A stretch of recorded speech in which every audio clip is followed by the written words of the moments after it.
Tunisia's president has sacked the PM and suspended parliament after violent mass protests nationwide on Sunday. Anger over the government's handling of a massive recent spike in COVID cases has added to general unrest over the nation's economic and social turmoil. President Kais Saied, who was elected in 2019, announced he was taking over. His supporters erupted in celebration, but opponents in parliament immediately accused him of staging a coup. Clashes among rival groups continued on Monday.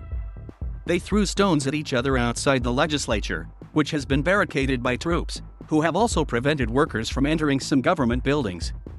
Mr. Saied, an independent, has had a long-standing feud with the man he has removed, PM Hichem Mechichi. Mr. Mechichi has the backing of the largest party in parliament, Ennahda.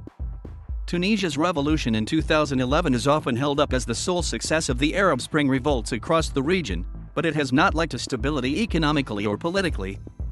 The recent coronavirus surge has fueled long-standing public frustration. The health minister was sacked last week after a bungled vaccination drive. On Sunday, thousands of people across Tunisia demonstrated against the PM in Ennahda, the moderate Islamist ruling party.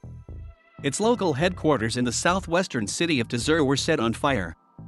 One protester in Tunis, Hichem Mechichi, told Reuters news agency this was the happiest moment since the revolution. Another in the town of Gafsa told AFP news agency the president had shown himself to be a true statesman, but a second resident there said, "These fools are celebrating the birth of a new dictator." In the early hours of Monday, the Speaker of Parliament, Hichem Mechichi, who leads Ennahda, tried to get into the legislature in Tunis. He was blocked by those who supported Mr. Saied's move and responded with a sit-down protest with his own loyalists. Later on Monday, Al Jazeera TV, which has been viewed as sympathetic to Ennahda, said security forces had raided its offices in Tunis, unplugging all equipment and telling staff to leave. On Sunday, in a televised address, Mr. Saied said, "We have taken these decisions until social peace returns to Tunisia and until we save the state." He later joined the celebrating crowds in Tunis. President Saied also vowed to respond to further violence with military force. "I warn any who think of resorting to weapons, and whoever shoots a bullet, the armed forces will respond with bullets," he said. To many, it feels like fresh hope after a year of chaotic governance. To others, a move that is constitutionally questionable, with potentially destabilizing ramifications and far-reaching consequences. The events are largely linked to an acute power struggle between the presidency, the PM, and the Speaker of Parliament. Was this a power grab by the president or a temporary move to get the country back on track?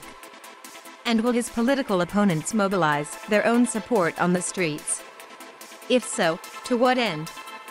Key to how all this plays out will be how quickly a new prime minister is appointed and a new plan communicated on moving forward.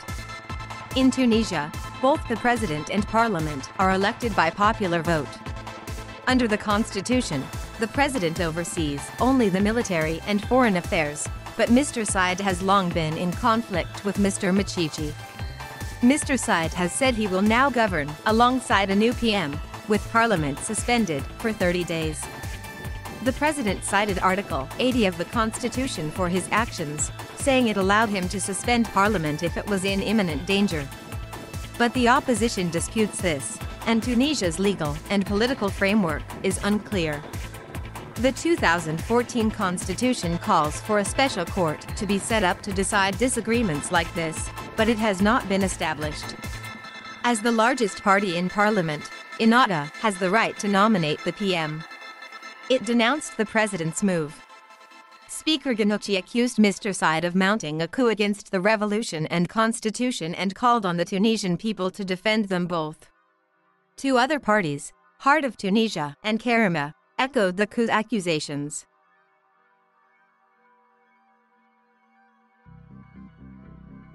Thank you for watching. Please subscribe.